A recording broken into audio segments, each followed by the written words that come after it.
श्रियकान्ताय कल्याणनिधये निधयेतिनाम् श्रीवेङ्कटनिवासाय श्रीनिवासाय मङ्गलम्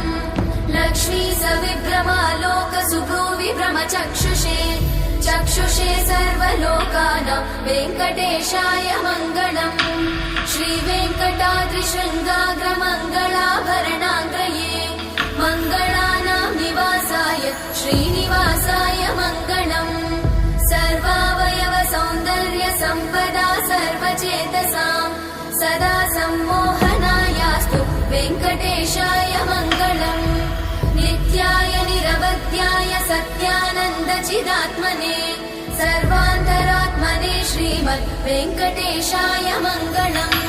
स्वतः सर्वविदे सर्वशक्तये सर्वशेषिने सुलभाय सुशीलाय वेङ्कटेशाय मङ्गलम्